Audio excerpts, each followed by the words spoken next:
Bring Back Amahle campaign embarks on a mass march to raise awareness on gender-based violence. Recently, we covered the story of 8-year-old Amahle Thabethe, who went missing more than 6 months ago. Well, to talk to us more about this, let's cross live now to our reporter, Linda Mnisi, who is covering the march for us. A very good morning to you, Linda. Thank you so much for joining us. I mean, as I said in our intro, we recently covered that story of little Amahle who went missing a few weeks ago. Tell us a bit about what this march stands for, because I understand it's more than just, Amahle going missing, but also just about gender-based violence.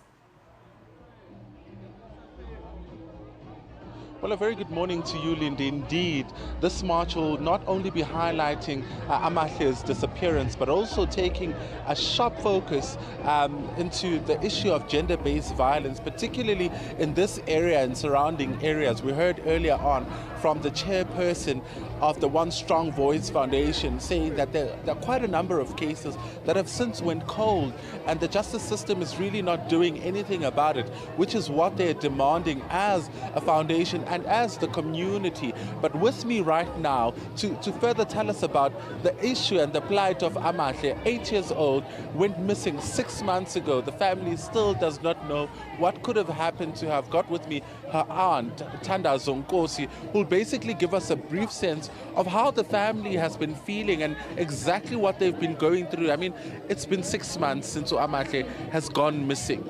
And today, Niumdeni, you're joining abantu baseThema, abantu baseSprings, who will be marching. How has that process been? Sindlule ebunzimeni obunzima kakhulu. We hope ukuthi whoever took Amahle will bring her back. This march is the second march today. Sethemba ukuthi sizomthola Amahle, sibonga umphakathi, isupport yabo each and every day. Yeah. And umama kaAmahle siyezwa ukuthi ube wagula as a result ukuthi uAmahle angatholakali. Unjani yena, how is she holding up? She's not coping at all. 1 minute right, uyahleka, we have fun endlini. After 5 minutes, umqondo yabo ukuthi no, my child akekho. Uyangena uyaphuma esibhedlela, she's not feeling well at all. But nina numndeni, nizizwa kanjani generally as the entire family going through this? Nibukela umama kaAmahle, go in and out of hospital. Really ningatholi usizo. Kuba nzima kakhulu, but we're hoping we're gonna find Amahle nosizo sizolithola, amaphoyisa azosinceda. Umndeni nawo, abantu abadala, ama high blood and so forth. Sethemba ukuthi nabo bazoba right, Amahle makabonye. Amaphoyisa wona athini kini? Ayanitshela ngokuthi icase ihamba kuphi, kwenzakalani, how far the investigations are? About the feedback, we have to go to the police. Thina endlini kumele sisuke endlini siye kubo for feedback. They don't come at home and give us a feedback. So it's been difficult to communicate at all? Not at all.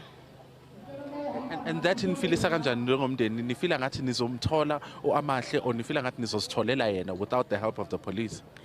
Sizomthola Amahle nakanjani definitely, and we still believe ukuthi usaphila. Sizomthola namaphoyisa la asincedisa khona, sizomthola. Nathi sizomthola because nathi as a family we do something ngomntanethu. All right, there you have it, Lindi. Tandazo Nkosi there giving us a brief sense of what the family is going through 6 months later since the disappearance of Amahle. And this particular march is aimed at that, really highlighting the scourge of violence against women and children, which are known to be society's most vulnerable. She says that her mother is not well. She goes in and out of hospital as a result of her daughter's disappearance, but also, highlighting a very important issue, the police's involvement. She says that police have not been, active in giving the family a feedback. They have to leave the house and go to the police station to find out exactly what is happening with the case. Really speaking about also that they're hopeful that, at the end of the day, they will find Amahle. They say that they know deep inside that, in fact, Amahle is still alive. Yeah, Linda, and before we let you go, I mean, we saw this week that march by the police in Pretoria against gender-based violence. We know that the police have been criticized a lot for their treatment and their handling of issues of gender-based violence, whether in the police stations or when it comes to in the investigations. We've spoken about how this march, this particular march, is more about, you know, the issue of gender-based violence as a whole. What are some of the community members saying about, you know, their experience with the police?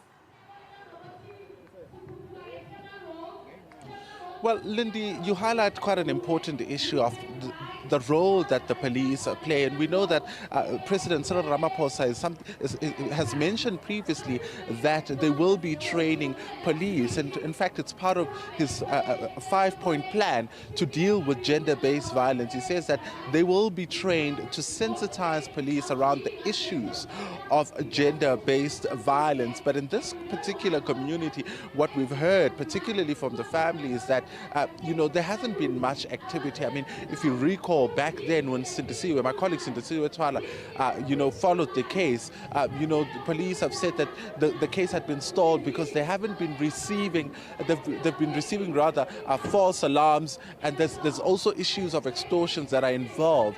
You know, so a lot of misinformation also playing a part in this particular case, but also, you know, the general sense that you're getting is perhaps a lack of confidence in the police, which is what a lot of them are saying, that they're coming out to then hand out the memorandum. That memorandum alone says to the police, you need to take such issues into, you know, prioritize such issues as they are, you know, rising in our communities, and this is of course a big concern.